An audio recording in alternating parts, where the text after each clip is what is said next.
Miyamoto Musashi, The Way of the Lone Sword, Duel in the Temple, The Shadow over the Sacred. 3 months had passed since the cherry trees of Ichijoji drank the blood of the last Yoshioka, and the name of Miyamoto Musashi had spread across Japan like black ink on white silk.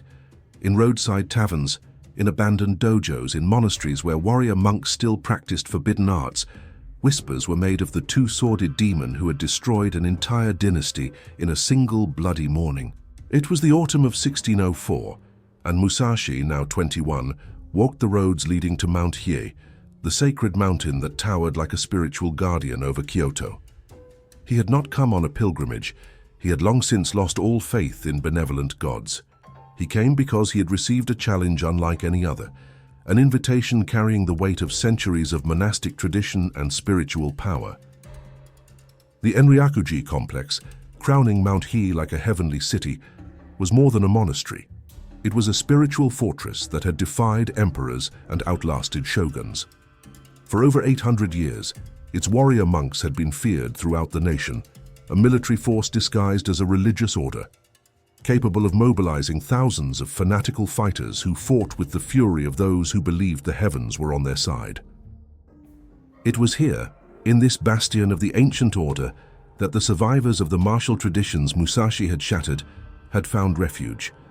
Masters without schools, samurai without masters, heirs to bloodlines severed at the roots, all had converged on Mount Hiei like waters meeting in a delta, united by a common thirst for revenge against the man who had become a symbol of the destruction of all they held sacred. The invitation had reached him through a young novitiate, a boy with haunted eyes who had handed over the scroll with trembling hands before fleeing as if carrying a curse. The words were formal, written in perfect calligraphy that spoke of aristocratic breeding. Miyamoto Musashi, destroyer of traditions, desecrator of the sacred art of the sword, is invited to demonstrate his supposed mastery against the defenders of the true way at the Pavilion of the Enlightened Warriors at noon on the 15th day of the 10th month. Musashi had accepted immediately. Not out of arrogance, but out of genuine curiosity about what he would find in a place where spirituality and violence mingled in an alchemy that challenged his understanding of the world. The conclave of the vanquished. The Pavilion of Enlightened Warriors was a structure that didn't appear on official maps of the monastic complex. Built secretly deep within Mount Hiei, away from the eyes of secular authorities, who had banned military activities from monasteries following Oda Nobunaga's reforms, it served as a training ground for warrior monks who refused to accept that their era was over. When Musashi entered this hidden sanctuary, he found himself confronted by a spectacle that defied everything he had imagined. The pavilion was vast, its wooden beams lost in the shadows of the high ceiling, illuminated by hundreds of candles that created a dramatic play of light and shadow on the figures waiting for him. It wasn't just monks, though there were a dozen of them, men with shaved heads and muscles built from decades of martial training, wielding naginatas, iron staffs, and curved swords with the authority of those who had learned to kill in the name of Buddha. But there were others as well, surviving ronin from the schools Musashi had destroyed, masters of lesser lineages who feared they would be next on his list, and even a few active samurai who had come secretly, driven by a mixture of morbid curiosity and a thirst for justice. At the center of this motley group stood a man Musashi recognized immediately, even though he had never seen him before.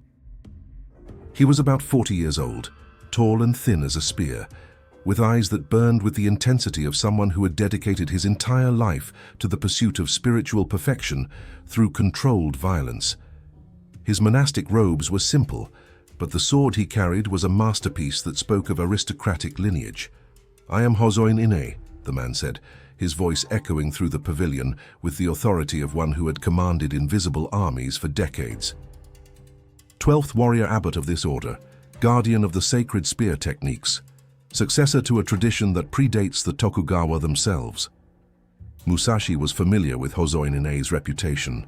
He was considered the greatest sojutsu, spear technique, master of his generation, leader of a monastic school that had produced some of Japan's most feared warriors. His technique was legendary.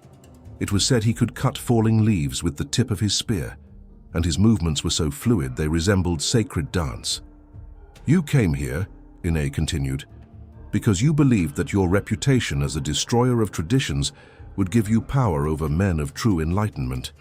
Today you will discover that there are limits to what arrogance can achieve against the accumulated wisdom of centuries." The warrior abbot made a subtle gesture, and the other men in the pavilion fell into formation. Not chaotic, but organized like the petals of a deadly flower, each warrior occupying a position calculated to maximize the collective damage they could inflict. It was then that Musashi fully understood what he faced. This would not be an honorable duel against a single opponent, but a pitched battle against a dozen of the finest warriors Japan could still muster, fighting on chosen terrain, using tactics honed through generations of conflict. 17-1? He asked, quickly counting his opponents. "Divine justice," Ine replied, wielding his spear with a movement that made the air around him vibrate. "A demon deserves to be faced by an army of angels." The dance of the 17 demons. What followed was not a battle in the conventional sense. It was a symphony of violence, orchestrated by minds that had spent decades studying not just how to kill, but how to do it beautifully, efficiently, and spiritually meaningfully. The 17 warriors moved as a single organism, each complementing the others in a deadly choreography that had been practiced in secret for months. Hosoin Ine led the charge with his spear, the weapon dancing through the air like a living serpent of steel and wood. His techniques were hypnotic.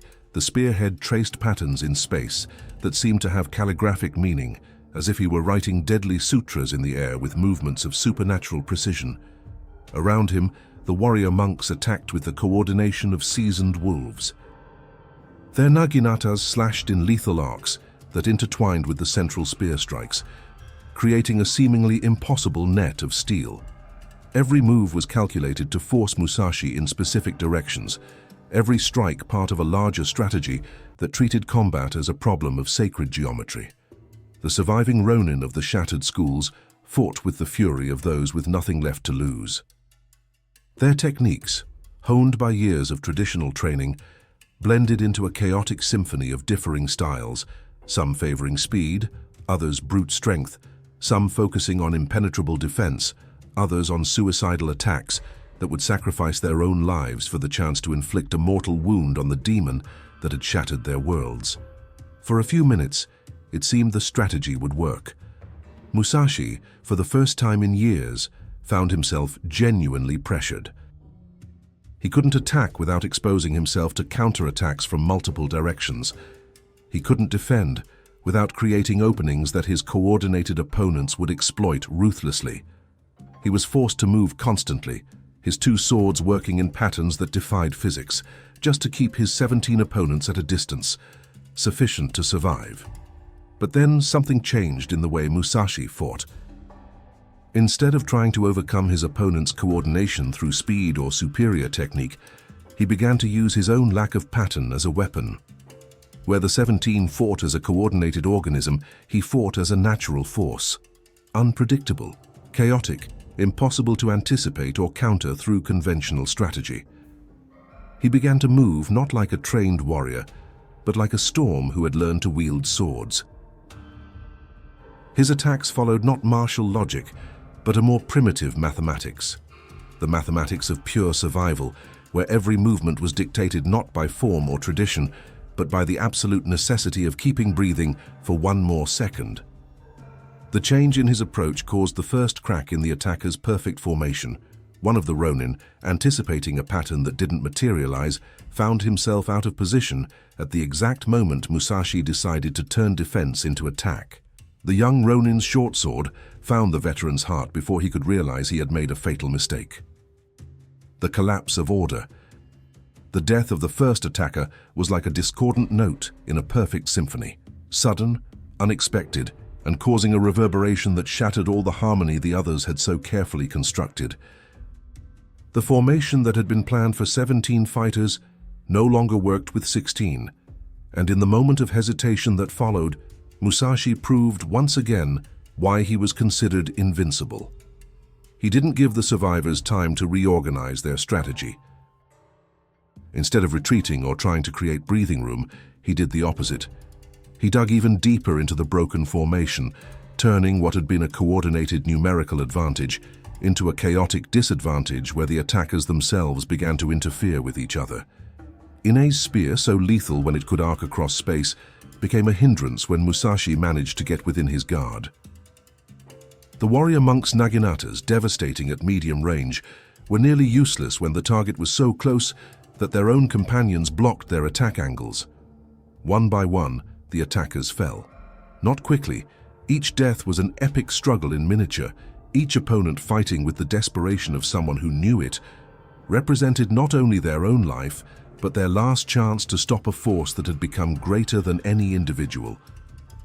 The gigantic warrior monk, whose iron staff had shattered rocks in displays of strength, managed to trap one of Musashi's swords between the iron bars of his weapon.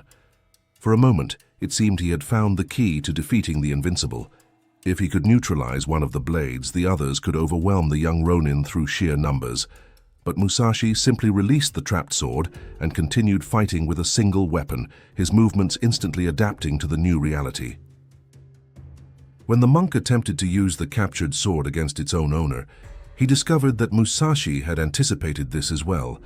The blade he thought he controlled became an extension of its true master's will, slashing him in the back as he focused on what he thought was the real attack.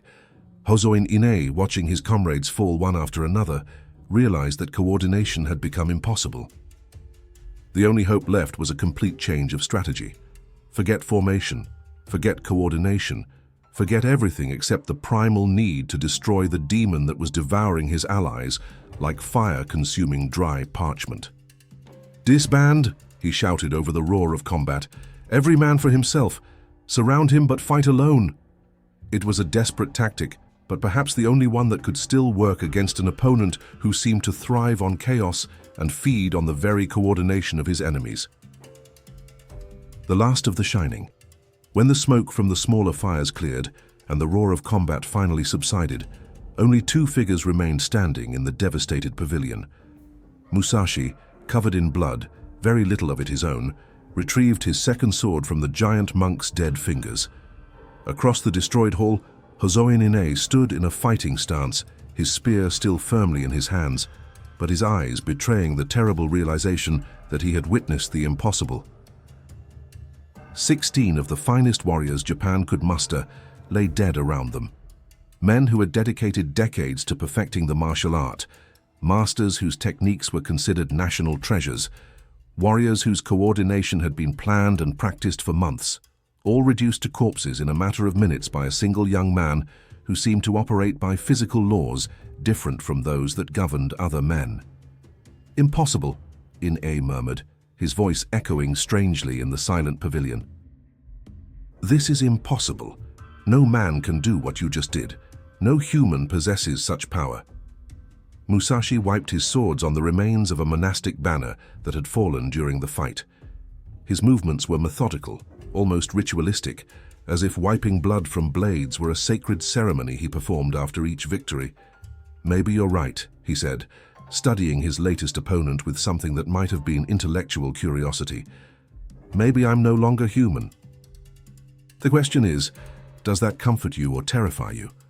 Ine considered the question seriously. As a man of faith, he had spent decades meditating on the nature of existence, on the boundaries between the mundane and the divine. He had searched his entire life for signs of transcendence, for proof that there were realities beyond ordinary perception. Now faced with something that had clearly transcended normal human limitations, he discovered that such transcendence was not enlightenment. It was pure horror. "If you are not human," he said finally, assuming the final stance of his spear school, "then my death will serve a sacred purpose. I will be the last man to stand against a demon who threatens the natural order itself." The final duel was unlike anything that had preceded it. Ine fought not as someone trying to win, but as someone trying to create a moment of absolute perfection before dying. Every movement of his spear was a prayer expressed in steel, every technique a citation of sacred texts, written in the universal language of controlled violence. Musashi, recognizing the beauty in what his opponent was trying to create, allowed the duel to last longer than necessary. Not out of mercy, that emotion had long since died in him, but out of a kind of aesthetic respect. Ine was transforming his own death into a work of art, and even a demon could appreciate craftsmanship of such quality. When the end finally came, it was almost gentle. Ine's spear traced one final perfect arc through the air, a curve that embodied centuries of martial wisdom and spiritual devotion. And at the apex of that curve, it met Musashi's blade in an intersection that ended not just a life but an entire era of Japanese martial history. Ine fell with a smile on his lips, as if he had finally found the enlightenment he had sought all his life, not through meditation or study, but in the perfect moment of his own annihilation. The silence of the gods. The silence that descended upon the pavilion after Hosoin Ine's death was unlike anything Musashi had ever experienced. It was not merely the absence of human sound, but a deeper stillness, as if the gods themselves had stopped breathing to contemplate what had just transpired in their earthly sanctuary. Musashi stood motionless in the center of the carnage, surrounded by 17 bodies that represented more than just lost lives. Each corpse was a burned library of martial knowledge, a lineage of wisdom cut at the root, a tradition that had taken centuries to develop and seconds to extinguish. The smaller flames that had started during the battle continued to lick at the edges of the pavilion, creating a glow that transformed the scene into a painting from the darkest Buddhist scrolls of hell. Smoke rose in spirals that seemed to carry the souls of the dead to invisible realms, leaving only silent flesh as a testament to what had been. For the first time in years, Musashi felt something that could be called emptiness. Not the emptiness of satisfied victory, but a deeper hole. The gradual realization that he had become so alienated from normal humanity that even victory had lost its meaning. What was invincible when there was no one left worthy of defeat? What was supremacy when it could only be demonstrated through the destruction of those who could understand it? He had achieved everything he sought, only to discover that such achievement left him more alone than any defeat could have. He began to walk among the bodies not to loot or celebrate, but driven by a morbid curiosity. Each dead face told a story, years of training, dreams of mastery, philosophies on the meaning of life and death, all silenced in a single morning by someone who had transcended their most fundamental categories of understanding. In Ine's open eyes, still shining with the last vestiges of life, Musashi saw something that deeply disturbed him. It wasn't fear or hatred, but something akin to pity. As if the warrior abbot, in his final moments, had understood not only that he was going to die, but that his killer was condemned to something far worse than death. "What do you see in me?" Musashi murmured to the corpse, as if hoping the dead could offer wisdom that the living could not. But the dead kept their secrets and the silence remained absolute. Outside the pavilion, Musashi could hear the distant sounds of monastic life continuing, bells ringing for evening prayers, voices chanting sutras, the ordinary noises of men trying to find meaning through ritual and devotion. It was as if the massacre that had just occurred existed in a bubble separate from reality, invisible to those not directly touched by its violence. The descent from the sacred mountain. Musashi left the burning pavilion behind him, walking the trails of Mount Hiei like a ghost, descending from the realms of the dead. The fire that had started during the battle had spread to other sections of the structure, creating a funeral pyre visible from Kyoto, a signal in the sky that would announce to the entire region that something fundamental had changed forever. In the courtyards and corridors of the monastic complex, he found monks rushing to fight the flames, their voices echoing in desperate prayers as they tried to save what they could of their sacred heritage. Some saw him pass and instinctively backed away, recognizing without fully understanding that they were in the presence of something that had transcended the normal categories of good and evil. A young novitiate, perhaps the same one who had delivered the original invitation, intercepted him on one of the stone steps leading down the mountain. His eyes were wide with terror, but there was a desperate determination in his posture the courage of youth who had not yet learned to calculate the probabilities of survival. "What have you done?" the boy shouted, his voice cracking with emotion. "What have you done to our masters? They were holy men, enlightened warriors. How can a demon defeat Buddha's servants?" Musashi stopped and studied the young man for a long moment. He saw in him echoes of himself years before, the same hunger for answers, the same refusal to accept that the world could be ruled by forces beyond human comprehension. For a moment, he felt something that might have been an impulse to explain, to offer some kind of wisdom that might soften the horror of what the boy had witnessed. But what wisdom could he offer? What explanation would make sense to someone who still believed that virtue and skill were rewarded by the cosmos? How could he describe the emptiness he had found at the center of absolute supremacy? "Your teachers died," he said finally, "because they believed the universe had rules. They discovered they were wrong." He continued down the mountain, leaving the young monk to contemplate an answer that offered neither comfort nor understanding, only the terrifying suggestion that reality might be far more chaotic and meaningless than any philosophy had prepared him to accept. The trail back to Kyoto wound through forests where autumn leaves fell like golden tears, creating a carpet that muffled their footsteps.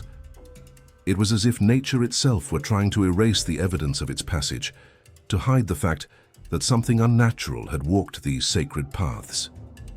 As he descended, Musashi could see the city stretching out below him like a sea of curved rooftops and orderly gardens. Kyoto continued its daily life, oblivious to the fact that 17 of Japan's finest warriors had died in a single afternoon, that centuries-old traditions had been erased like writing in sand. There was a disturbing disconnect between the magnitude of what had happened and the apparent insignificance of its impact on the larger world. To the merchants in the streets below, to the artisans in their workshops, to the families sharing afternoon meals, the massacre on Mount Hiei was less relevant than the price of rice or the gossip about arranged marriages. This realization brought an even darker understanding. No matter how many masters he defeated, how many traditions he destroyed, how many legends he created through violence, the world would keep turning, people would keep living their small, precious lives, and his absolute supremacy would remain fundamentally irrelevant to ordinary human experience. When he finally reached the cobbled streets of Kyoto, the sun was setting, dyeing the sky red, the same color as the blood he had left in the burning pavilion above. He walked the streets like a ghost among the living, carrying secrets of violence that no one around him could understand or process. The journey that had begun years before in a forgotten village in Mimasaka had taken him to the absolute peak of martial mastery. But he had discovered that such a peak was, by nature, a lonely place where only demons could breathe. The weight of transcendence. That night, in a modest inn in the outer suburbs of Kyoto, Musashi lay awake, contemplating what he had become. There was no celebration in his victory over the 17 masters. How could there be joy in something so devoid of true meaning? He had proven once again that he was invincible, but the test no longer carried the emotional weight it once had. Through the paper window of his inn, he could see the distant lights of the city. Thousands of tiny lives flickering like fireflies in a darkness he had chosen to inhabit alone. Each light represented an existence that would never be touched by the kind of transcendence he had achieved. People who would live and die without ever understanding what it meant to be completely beyond the limitations that defined normal human experience. There was a part of him, a dwindling part, that envied those distant lights. He envied the ability to find meaning in small things, to experience genuine joy, to form connections with other human beings that weren't mediated by violence. But that part was dying, consumed by the fire of supremacy that fueled each victory. The feral orphan from Mimasaka had set out in search of identity and found something more terrible than any defeat. He had discovered that absolute perfection was indistinguishable from absolute isolation, that to transcend humanity meant to lose everything that made human life valuable. The next morning he would set out again. There would be other roads, other challenges, other opportunities to prove what he already knew to be true. But now he understood that each future victory would only take him deeper into the solitude he had chosen, further from the world of small, precious lights he could see, but could never again inhabit. Transcendence, he had discovered, was not elevation. It was exile. And he had chosen this exile so completely that there was no way back. The duel in the temple was over, but the real battle, the fight against the void at the center of his own supremacy, was just beginning. And it was a battle not even Miyamoto Musashi could win.